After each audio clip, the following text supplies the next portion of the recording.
mas a gente começa já rolando a bola para falar dessa questão que é o tema central do programa de hoje. Murar, Flamengo e Vasco na próxima quarta-feira. O que se pode esperar desse jogo? Boa noite. Boa noite, é um prazer mais uma vez estar aqui. Boa noite a todos. Oi. É um jogo de alta periculosidade. Como se o protocolo europeu estabelece os jogos de pequena, média e alta periculosidade. Esse jogo é de alta periculosidade por vários motivos. Rivalidade regional, rivalidade entre torcidas, que é intensa, é histórica.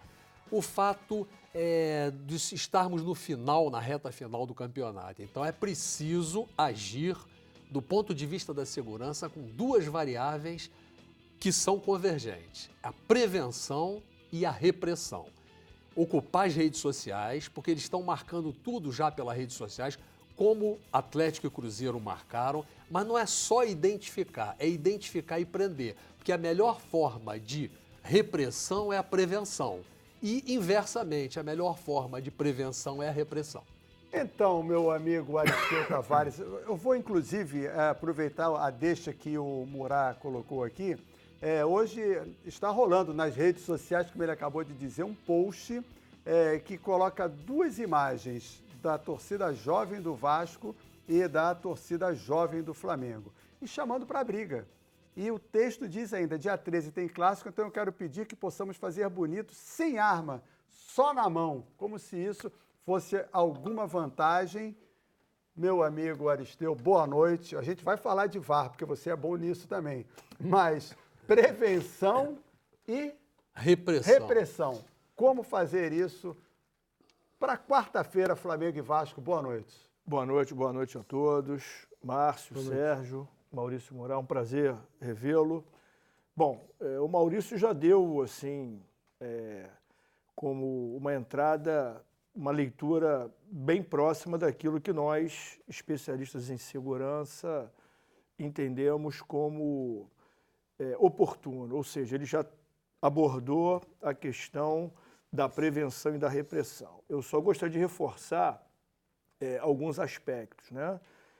Para que nós mensuremos o grau de risco de um jogo, nós podemos utilizar uma ferramenta que nós, da segurança, e isso aconteceu no passado, nós passamos 26 estados, bem como no Distrito Federal, preparamos oficiais das polícias militares, guardas municipais, gestores de estádios, em avaliação de riscos para estádio de futebol.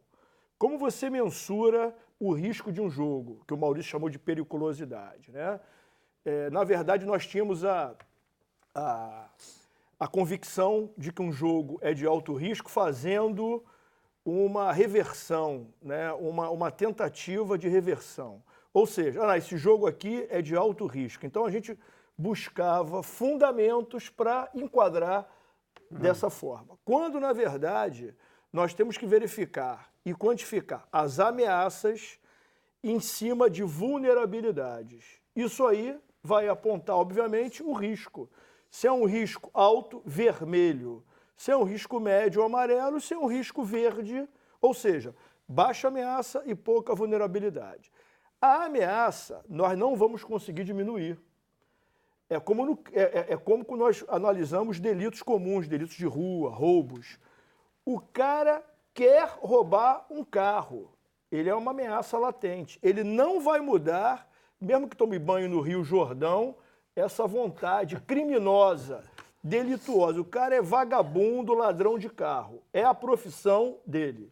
Nós temos que diminuir as vulnerabilidades. É o caso de qualquer jogo, em especial um Flamengo e Vasco. Menos pior que nesse Flamengo e Vasco, e obviamente, seria uma causa muito mais latente, digamos que um dos times estivesse na zona de rebaixamento, o que não é o caso.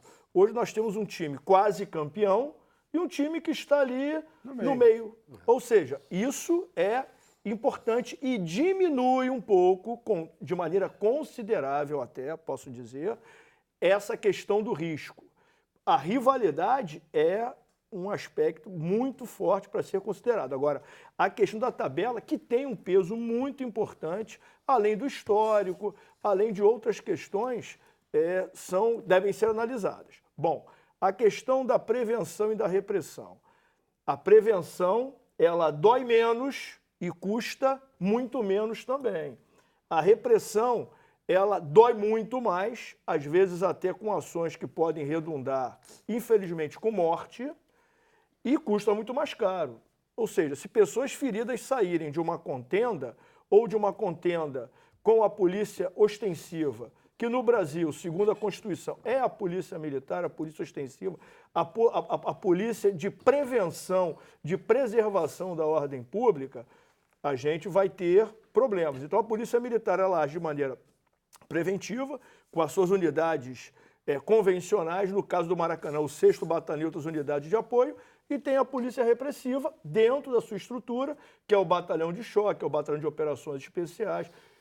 O BEP é uma polícia preventiva, ou seja, a junção dessas duas questões é que vão fazer, em parceria, só para concluir, com outros órgãos de inteligência, da polícia civil, a questão do juizado especial é muito importante, ou seja, para que não haja impunidade, tão logo sejam plotados esses criminosos, sejam levados para que já saiam dali apenados.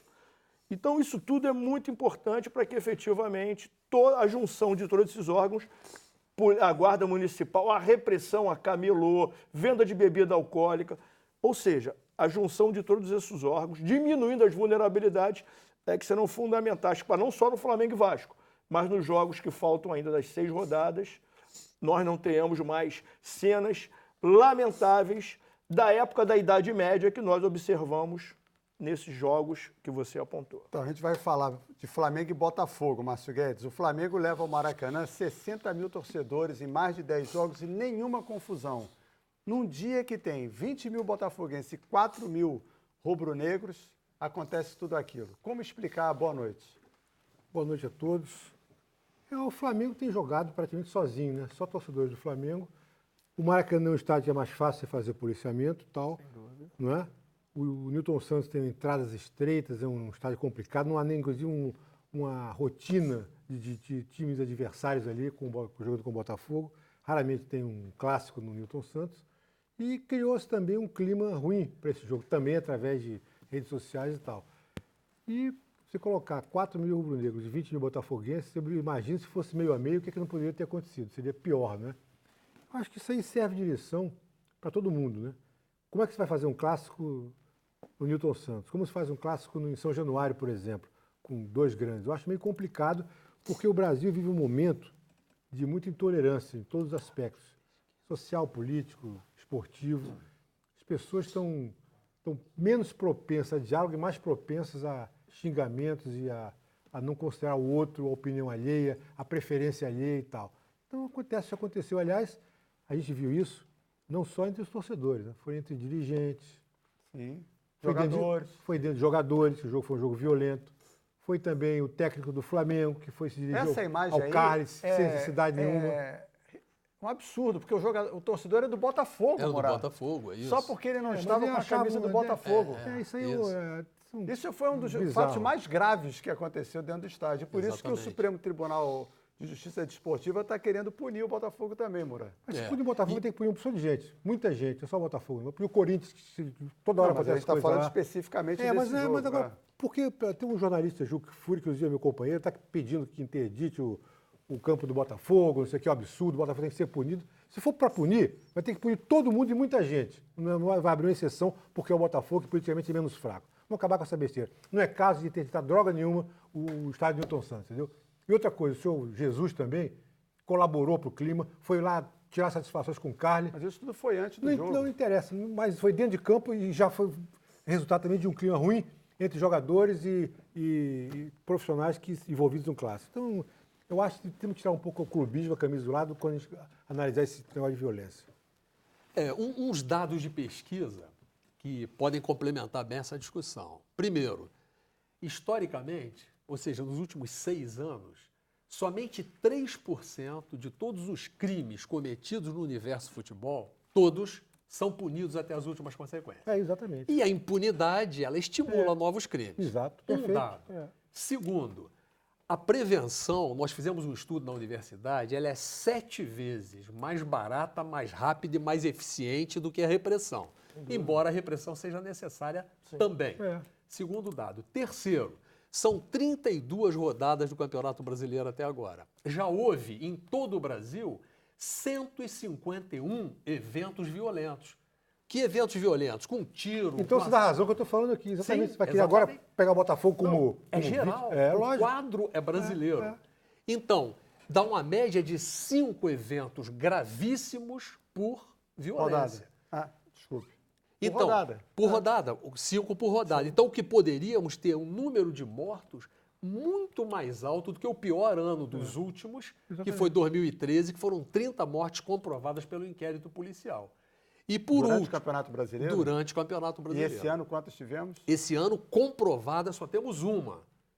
O que mostra que houve uma ação mais orquestrada das polícias e uma agilidade maior dos tribunais de justiça, inclusive dos tribunais de pequenas causas, os GCRIMs. Isso ocorreu durante este ano. Tem 5 em processo de investigação e 1 comprovada. Isso está muito abaixo da média, mas poderíamos, com esses 151 eventos violentos, com taco, com porrete de enxada, com tchaco, que é com soco inglês, com armas brancas e de fogo, inclusive no interior do Brasil, poderíamos ter um número muito acima da pior média. O esporte reflete o país. Supremo agora. Condenados à segunda instância, estão liberados, vão ter não sei quantas mil instâncias, só gente rica que vai ser punida no Brasil. Qual é o exemplo que eles dão para a população? É verdade. Por exemplo, os crimes de colarinho branco no Brasil também só... Até a igualdade do percentual é triste, porque somente 3% são punidos até as últimas consequências. E de todos os crimes do Brasil, somente 5%. Então, essa impunidade é um grande problema brasileiro. Enorme. A legislação existe, mas o problema é a aplicação da lei. Claro. E no caso, Aristeu, nos jogos de grande público, com a rivalidade local, exacerba ainda mais a violência. É por aí? Não tenha dúvida. Assim, fazendo um grande resumo do que nós falamos até agora, o Márcio abordou uma questão que eu considero muito importante, né? Ou seja, os torcedores, eles acabam sendo influenciados por um clima de hostilidade que ele citou um jogador aqui, o Carly, parecia que estava, assim, o cara estava completamente descompensado durante o jogo. Os torcedores são influenciados por comentários de dirigentes, treinadores, quer dizer, é importante que as pessoas tenham e saibam da relevância das suas palavras que influenciam umas pessoas que... O árbitro entra afetado? Não, o árbitro ele tem que entrar sempre muito centrado, ele tem que acompanhar isso, diferente do que acontecia antigamente, que o cara se isolava. Quando eu comecei na arbitragem, não, nós temos que isolar o que acontece negativo. Então, nós mudamos a nossa forma, nós temos que saber efetivamente de tudo que está acontecendo para que você entre preparado para aquilo ali. Então, a sua dosimetria daquilo que você vai ter que aplicar passa e perpassa, obviamente, por esse sentimento do entorno. Então, tem que saber, tem que conhecer, tem que saber as pessoas que são preponderantes para você numa prevenção e também, às vezes, numa repressão, já colocar o cara no lugar dele. O árbitro foi fraco nesse jogo aí, porque o árbitro é figura fundamental para evitar a violência. Porque o árbitro deixou um pouco o jogo correr solto e aí o jogo degringolou. Na verdade, Márcio, não é só nesse jogo, nós temos observado de maneira assim, muito atenta. Esse negócio que tem menos falta é mentira, eu afirmo que é mentira. Na verdade, está sendo marcado menos falta, as faltas estão acontecendo, faltas imprudentes são aquelas que não requerem cartão amarelo, não estão sendo marcadas. Isso aí faz com que, na jogada seguinte, a jogada já seja temerária e já seja passível de cartão amarelo, de uma falta não observada à retaguarda. Para fazer com que a média diminua e os números fiquem melhores. Exatamente. Mas o que está redundando hoje? Nas últimas rodadas, o tempo de bola rolando não está passando de 50%. É impressionante. Nos jogos do final de semana agora, já no final do segundo tempo, 48% de tempo de bola rolando, 49%. E em tese, você está diminuindo menos falta. Na verdade, não. As faltas estão sendo menos marcadas. Se elas fossem mais observadas, ao invés de 23, 24, você teria 40 faltas, porque as faltas estão acontecendo. E desculpe, dois complementos importantes. Nós fizemos também uma pesquisa com as 130 maiores torcidas organizadas do Brasil, aquelas que têm mais episódios de confronto por carta, e fizemos a seguinte pergunta: a violência, o confronto, o destempero entre dirigentes, jogadores, influencia a violência de torcida? 72% dos chefes de torcida responderam sim. Claro. Então é preciso que os dirigentes saibam o que eles estão dirigindo. Eles não têm a mínima consciência do valor cultural que o futebol tem. E mais um dado é que nós vivemos hoje, infelizmente, uma crise de autoridade no país. E é essa crise de autoridade que se reflete dentro de campo com o desacerto dos árbitros e com a pressão, qualquer falta, qualquer lateral, é rodinha em volta do árbitro. Está pior do que antes do VAR. Exatamente. Está pior do que antes do VAR, porque antes do VAR o cara marcava, viam 2, 3 jogadores. Agora o cara marca com o VAR, sabendo que vai ser revisado, onde o cara vai, ou seja... E o lance óbvio que bateu nele foi para a lateral. Outra coisa, às vezes o juiz acerta e o VAR erra. Exatamente. Esse jogo do Inter com o Fluminense, segundo gol do Inter, foi, para mim, um gol ilegal. E para amenizar um pouquinho aqui a discussão, que é pesada, é o seguinte: dizem que o Brasil desmoraliza até a tecnologia. Né? É verdade. Bom,